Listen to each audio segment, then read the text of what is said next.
when we started this whole process, we sat down at a table in our backyard. And the first thing we just wanted to say is that the project is for the glory of God. And it's like to help the sisters to pray better, but also to help the students to like understand that God deserves beauty.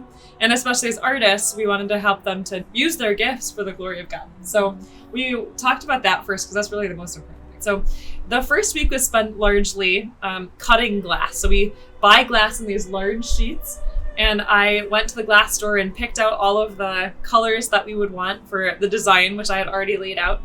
And then the students slowly, it's a long process, cut glass. So you don't cut glass, you score it, and then you break it because you can't obviously cut all the way through. So there's two ways you can do that. You can draw the line on the glass, and then you score along that line. Or for sometimes, if it's a more complicated piece, we actually had to cut out the pieces of paper and glue them on and cut around those.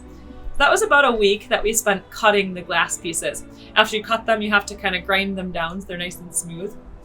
The second week, we started getting more into painting. So we had some of our painters that had been practicing during week 1, but they really started to get into their heavy lifting of painting. Some of them were doing saints, some were doing patterns, but that was like week 2.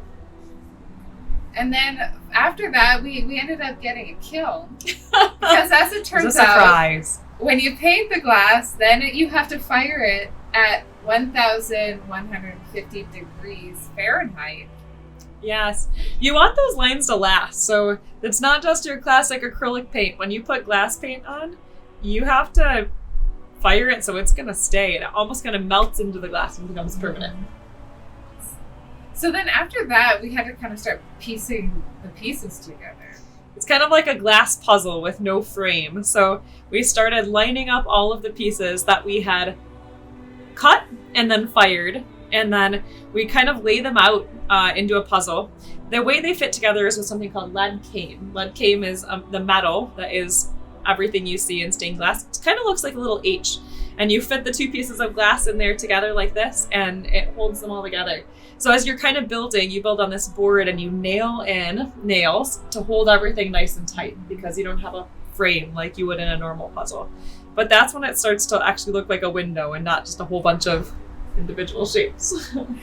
And then after that, so I have to say, the soldering was really my forte.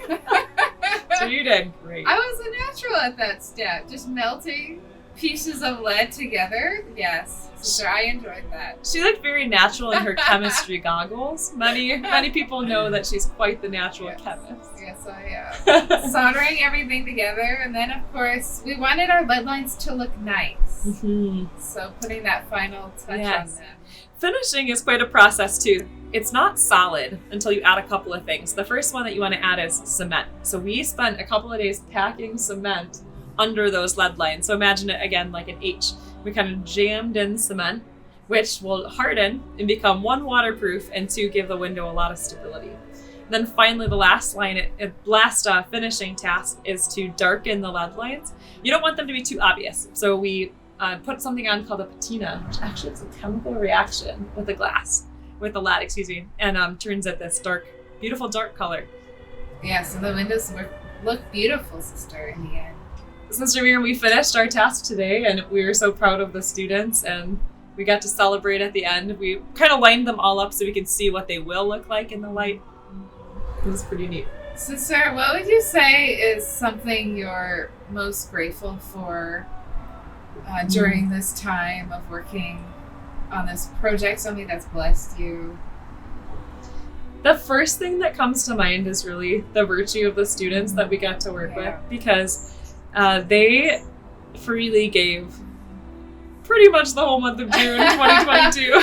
Day in and day out. As employees of Sister and Sister Studios. The thing I think I would say is just being able to create something beautiful. Like, a lot of times when you're in the nitty gritty of the project, you're just thinking about, like, I need to cut these 72 pieces of glass that are 3/4 of an inch by 5 1/4 inch, right? Like, and I'm just making those, and you're not thinking about the overall project, but just to take a step back and be like, this is something beautiful for God. Each of those tasks, each of those cuts in the glass, not in our hands, but in our hands too, like was really for God. That's why we did this, and we really hope that the students we're able to see how much they use their gifts for beauty, to show the beauty of God. I think we're going to remember this. The sister and sister studio summer. Sister, yes. All for Jesus.